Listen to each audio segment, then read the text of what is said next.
All right, today I'm breaking down the full Gearbox GX2 paddle series, Elongated, Integra, and Hyper. After weeks of testing, comparison, and real gameplay, I've got a complete picture of how each one performs and what makes this lineup so unique. The GX2 paddles are different. They don't feel like most of the Gen 2 or Gen 3 builds on the market. I don't know that this is a Gen 4, so maybe it's a Gen 3.5. There's no honeycomb and no full foam core. Instead, Gearbox went all in on their SST 2.0 carbon fiber rib core. That's 22 vertical carbon ribs embedded in foam, forming a full carbon internal structure. The result is a paddle that plays dense and stable with no vibration, no rattling, and Gearbox claims no degradation over time. It's quiet, very quiet, and that alone might take some getting used to. If you're someone who prefers a loud crack or heavy thud when you hit the ball, the GX2's silence might be jarring. Even when you connect perfectly, there's barely a sound as you see the ball fly off. But that silence is part of the design. It helps reduce fatigue, absorbs shock, and creates a buttery composed feel that's hard to find elsewhere. The GX2 paddles deliver a distinctly muted, compressed feel on contact, dense and controlled, without being rigid or dead. It's not the kind of paddle that greets you with instant pop or high-pitched rebound. Instead, the energy builds internally and releases with a kind of spring-loaded subtlety. There's no jolt, no slingshot, just a clean, composed launch that feels intentional. Power here is deceptive. It doesn't explode off the face, but that doesn't mean it's underpowered. It is springy. In fact, the core stores energy in a way that can outpace your swing. You might swing at 70 and get 80. That's the non-linear profile in action. The harder you swing, the more it ramps up. It doesn't hand you power on a silver platter, but it multiplies your input in a way that feels controlled, repeatable, and precise. The result is a paddle that delivers depth and drive when you swing through the ball, but never feels jumpy or unpredictable. Once you adjust to that release curve, especially on ground strokes and counters, it becomes one of the more reliable power profiles you can play with. It's not about being explosive, it's about being efficient. The Elongated GX2 has the highest swing weight in the lineup at 121.8 and a twist weight of 5.85. It's the model I gravitated towards the least, but that's just a personal preference. Serve speed landed around 56.9 miles per hour, punch volleys at 38.3, and spin clocks in at 2,204 RPM. These are top-tier numbers for controlled power and stability, but you might think the low twist weight makes it less forgiving off-center, and you would be wrong. If you handed me another paddle of this shape with a honeycomb core and a twist weight of 5.85, 9 times out of 10, I would say it plays very unstable. This doesn't. It's built for players who want reach, depth, and drive, but it's not the quickest in hand due to the slightly elevated swing weight. Is that subjective? Well, yes. My hands are slower and faster than others. The Integra XL dials that back slightly. Swing weight is 114.25, twist weight is 5.8, and static weight is right around 8 ounces. Serve speed hits 57 miles per hour, punch volleys land around 38.1, and spin comes in at 2,194 RPM. It plays more balanced, responsive, and forgiving than the Elongated.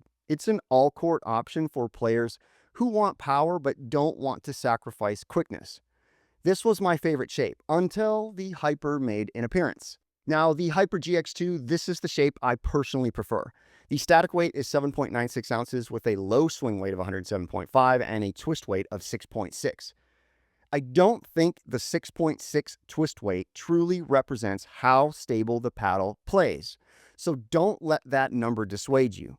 For paddles with this core type, it's almost like you need to add 5 to the twist weight for it to match, let's call it, standard core paddles. Serve speed hits 56.2, punch volleys clock in at 37.8, and spin lands right around 2,071 RPM. On paper, it's lighter and it moves faster, but on court, it's the one I kept coming back to. The maneuverability is unmatched. In hands battles, it's surgical, and while the power doesn't come as easily, it's always controlled. Add a little weight at the 4 and 8 o'clock positions, and you unlock even more forgiveness without ruining that speed advantage. All three shapes benefit from customization. I added tungsten tape to the elongated and immediately noticed more pop and stability, but it slowed me down. It was too much for me. The Integra XL felt great stock, but really came alive when I added just a bit of weight to shift the balance point. The Hyper GX2 didn't need much, but a little tuning helped it feel more planted without slowing it down. I experimented with weight on the neck, 0.5 grams and 1 grams per inch, and between 2 to 4 inches total. I like the GX2 stock and the Integra XL with a 4-inch strip of 0.5 grams per inch tungsten up the neck. Feel-wise, these paddles are incredibly consistent. Resets are easy to manage. Dinks feel clean. You can shape shots without overshooting. The ball stays on the face just long enough to give you control, but not so long that it feels sluggish. You can feel the balls dwell. It also feels soft and plush off the face. It's a refined interaction, more tennis-like in how it loads and releases energy. Now let's talk about feedback, or lack of it. The GX2 line is one of the quietest playing experiences I've had. That can be a huge pro if you're in a sound-sensitive community or just want to reduce arm fatigue, but it also means you lose some audible cues. If you rely on sound to tell you if you hit the sweet spot, you're going to have to adjust. Even perfect shots barely make a sound. It's fascinating from an engineering standpoint, but it's definitely a shift in experience. This is a personal preference, but I would be completely sold on these paddles if they offered a bigger sound. It's a personal preference. Before we move on, I want to pause and draw a quick comparison that caught me a little off guard. The GX2 line shares a surprising amount of DNA both in feel and performance with the upcoming Ronbus Ripple V2. I'll put x-rays of each paddle up on the screen so you can see the internal structure. What stands out is how both paddles use a dense rib or channel-based internal build rather than the traditional honeycomb, and that directly impacts how they play. On court, the Ripple V2 has the same kind of compressed, muted feel with that soft, plush dwell and spring-loaded energy release. It's not one-to-one. There are subtle differences in shape and construction, but functionally, they're closer than you might expect. If you're watching this review trying to wrap your head around how the GX2 plays and you've also tested a Ripple V2 or vice versa, this is the closest paddle I've found in terms of both feel profile and energy transfer. These two paddles live in the same part of the power feel spectrum. And the fact that we're now seeing this kind of consistency across different brands with similar-ish core technologies, well, I find that interesting.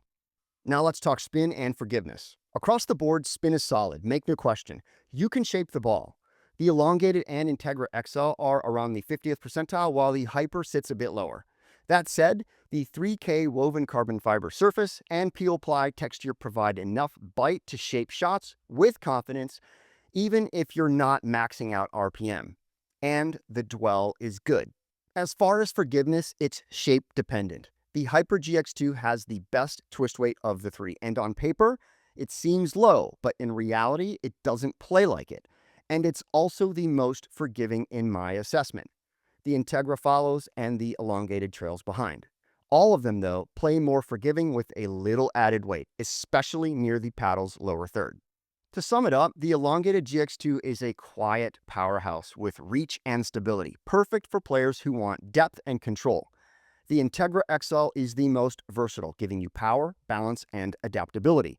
And the Hyper GX2 is fast, surgical, and my personal favorite because of how connected it feels during hand exchanges and resets. It's the one I trust the most when the point speeds up. The retail price for all three is $269.95, and you can use code MPB to save 10%, which brings it down to right around $243. If you value control, quiet stability, and long-term build quality, the GX2 series delivers. Let me know what shape you're leaning towards in the comments. Hit like if this helped, and subscribe if you want to stay ahead of the latest reviews. We'll catch you in the next one.